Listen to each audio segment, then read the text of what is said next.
अस्सलाम वालेकुम student next जो हमारा फैक्टर है दैट इज द टेम्परेचर। अब टेम्परेचर रेट ऑफ रिएक्शन के ऊपर कैसे इफेक्ट करता है ये चीज हम इस लेक्चर के अंदर डिस्कस करेंगे। टेम्परेचर के इफेक्ट को डिस्कस करने के लिए दो साइंटिस्ट थे, मैक्सवेल एंड बोल्ट्जमैन। इन्होंने इस फैक्टर्स को डिस्कस किया और उसके लिए उन्होंने एक कर्व बनाई जिसे कहते हैं मैक्सवेल डिस्ट्रीब्यूशन कर्व। इसको हमने अभी डिस्कस करना है। इसके मुताबिक माय डियर स्टूडेंट, अगर हमारे पास रिएक्टेंट मॉलिक्यूल्स हैं, उनका जो टेम्परेचर है माय डियर स्टूडेंट, वो अगर हम इंक्रीज करते हैं ऑटोमेटिकली उनका रेट ऑफ रिएक्शन जो है वो भी इंक्रीज कर जाएगा। ये बात समझने में आई है। अगर हम 10 डिग्री सेंटीग्रेड टेम्परेचर बढ़ाते हैं, फर्ज किया 40 डिग्री पे एक रिएक्शन प्रोसीड हो रहा है और टेम्परेचर हम 40 से 50 डिग्री कर देते हैं, तो रिएक्शन का जो रेट ऑफ रिएक्शन है वो या तो डबल हो जाएगा या ट्रिपल, यानी कि every 10 degree centigrade temperature increase करने से रिएक्शन की स्पीड इनके रेट डबल हो जाता है या ट्रिपल हो जाता है, रेट ऑफ रिएक्शन बढ़ जाता है। इसके अंदर ये चीज हमने अब डिटेल में डिस्कस करनी है। माय डियर स्टूडेंट, जब किसी रिएक्शन को प्रोसीड करवाया जाता है तो उसके अंदर कुछ मॉलिक्यूल्स की जो एनर्जी होती है वो कम होती है। एक खास एनर्जी होती है जिसे एनर्जी ऑफ एक्टिवेशन कहते हैं। मॉलिक्यूलर एनर्जी जो है हमारे पास, मॉलिक्यूलर एनर्जी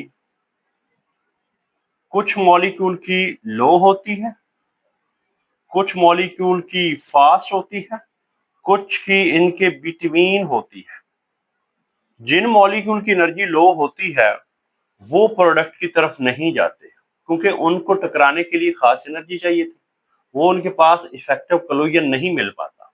और जिन मॉलिक्यूल की फास्ट होती है, जिनकी ज्यादा होती है, हाई एनर्जी मॉलिक्यूल वाले होते हैं, जिनके पास ज्यादा एनर्जी होती है, वो मोर फ्रीक्वेंट कोलिजन करेंगे। उनका जो कोलिजन है वो मोर फ्रीक्वेंट होगा, अच्छे वाला होगा। तो बोल्ट्जमैन और डिस्ट्रीब्यूशन कर्व के मुताबिक मॉलिक्यूल्स को एक स्पेसिफिक एनर्जी डिस्ट्रीब्यूट करवाई जाती है, यानी कि उनकी जो एनर्जी है, काइनेटिक एनर्जी है, उनकी खास डिस्ट्रीब्यूशन होती है टेम्परेचर के साथ, और उतने फ्रैक्शन ऑफ मॉलिक्यूल प्रोडक्ट में जाते हैं। यानी कि मॉलिक्यूल्स कुछ को एनर्जी कुछ की कम होती है, कुछ की एवरेज होती है, कुछ की ज्यादा होती है। जिनकी एनर्जी ऑफ एक्टिवेशन से ज्यादा होगी उनकी फ्रैक्शन यानी कि उनकी तादाद जो है, उनको वो वाली एनर्जी मिल पाएगी, उनकी वो वाली डिस्ट्रीब्यूशन हो पाएगी। ये है हमारे पास मैक्सवेल बोल्ट्जमैन डिस्ट्रीब्यूशन कर्व, जिसको यहाँ पे दिखाया गया है। यानी कि ये हमारे पास अलोंग एक्स एक्सिस है और ये हमारे पास अलोंग वाई एक्सिस है। इधर मॉलिक्यूल एनर्जी है, इधर नंबर ऑफ मॉलिक्यूल है, यानी कि इतने वाले नंबर ऑफ मॉलिक्यूल्स हैं जिनके पास ये ई है, एनर्जी ऑफ एक्टिवेशन है, या इससे अबव है। अगर एनर्जी ऑफ एक्टिवेशन से अबव है, ये वाली पीक शो कर रही है कि उनको ये वाली एनर्जी मिली है, इनके अंदर एक एक्टिवेटेड कॉम्प्लेक्स बना है, इनके पास ये ट्रांजिशन स्टेट आई है मॉलिक्यूल की तादाद के लिहाज से, उन्हीं की मॉलिक्यूल एनर्जी के लिहाज से ये जो एरिया है माय डियर स्टूडेंट, इसको शेड किया गया, ये शेडेड एरिया है।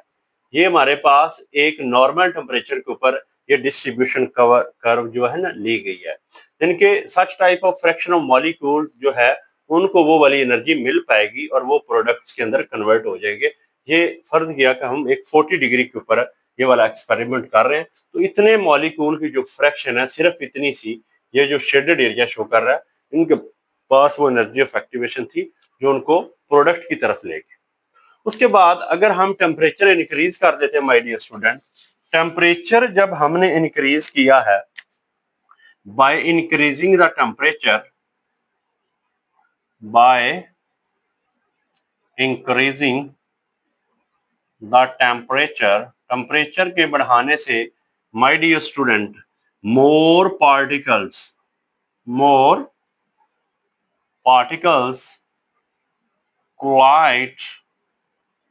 collide frequently, यानी कि आसान तरीके से, अच्छे तरीके से ज्यादा पार्टिकल कोलाइड करेंगे, और जिसकी वजह से जो हमारे पास फ्रैक्शन ऑफ मॉलिक्यूल्स है, मॉलिक्यूल की जो फ्रैक्शन है जो प्रोडक्ट्स में जाती है माय डियर स्टूडेंट, वो भी इंक्रीज कर जाएगी। जिनके ज्यादा पार्टिकल, ज्यादा मॉलिक्यूल रिएक्टेंट से प्रोडक्ट्स की तरफ चले जाएंगे, जिसकी वजह से ये जो कर्व है मोर फ्लैटेंस, ये ज्यादा फ्लैटेंड हो जाएगी, मतलब ये ज्यादा फॉरवर्ड जाएगी, ज्यादा राइट साइड पे होगी, ये ज्यादा राइट साइड पे हो जाएगी एज कंपेयर टू दैट।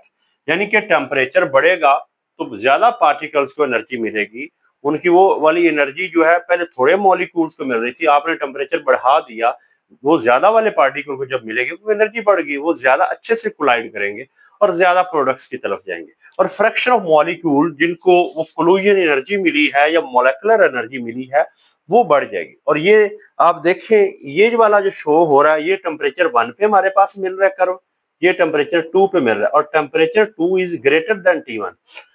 ये पहले इतने मॉलिक्यूल थे जो प्रोडक्ट में आए थे, आप देखो ज्यादा आ गए, जब ज्यादा आ गए तो ये ज्यादा फ्लैटेंड हो चुका है, मतलब ज्यादा थोड़ा सा राइट साइड पे चला गया, ये ज्यादा इधर हो गया, यानी कि पहले थोड़ा नीचे था अब थोड़ा और फ्लैट हो गया, ज्यादा फ्लैटेंड हो गया। फ्रैक्शन ऑफ मॉलिक्यूल जो प्रोडक्ट्स की तरफ हुई है वो ज्यादा हो गई। एट द एंड बात यह है कि हम किसी लैब के अंदर केमिकल रिएक्शन करवा रहे हैं तो लो टेम्परेचर के ऊपर रिएक्शन थोड़ा ऐसा होगा, स्लो होगा।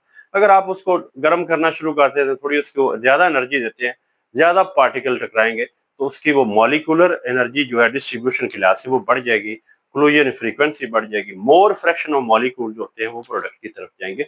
तो इसके अंदर ये बात ही लिखी हुई है, यानी कि हर 10 डिग्री सेंटीग्रेड टेम्परेचर बढ़ने पे जो my dear student number of जो रेट ऑफ रिएक्शन है वो डबल से ट्रिपल हो जाएगा। ये एक इंपॉर्टेंट शॉर्ट क्वेश्चन भी हो सकता है कि why increasing the 10 degree centigrade temperature the rate of reaction become double and triple. तो इसका आंसर यही है कि bye increasing the temperature bye 10 degree centigrade the more particles get the energy of activation and that convert into the product. यानी कि collision frequency की बात भी बीच में आप ला सकते हैं। तो ये हमारे पास एक बड़ा ही इंटरेस्टिंग पोर्शन है जिसके अंदर हमने टेम्परेचर को डिस्कस किया है कि टेम्परेचर रिएक्शन की स्पीड के ऊपर कैसे असर डाल सकता है, कैसे अफेक्ट कर सकता है। तो ये बात सामने आई है कि लो टेम्परेचर ऊपर मॉलिक्यूलर डिस्ट्रीब्यूशन एनर्जी थोड़े मॉलिक्यूल्स को मिलेगी और हाई टेम्परेचर के ऊपर वो ज्यादा मॉलिक्यूल्स को मिलेगी। इधर एनर्जी ऑफ एक्टिवेशन बहुत ज्यादा है, ये टॉप एल पे जाना पड़ता है, यानी कि ये वाली बात। पर T2 जो है वो कम टेम्परेचर पे ही मतलब कम उनको ऊपर चढ़ना पड़ता है या ऊपर जो पीक है उसके ऊपर मूव करना पड़ता है, बल्कि ज्यादा फ्रैक्शन ऑफ मॉलिक्यूल जो होते हैं वो उनकी एनर्जी ऑफ एक्टिवेशन लो हो जाती है और मोर प्रोडक्ट बनते हैं और ये ज्यादा फ्लैक्टेंट हो जाता है। Thank you my dear student.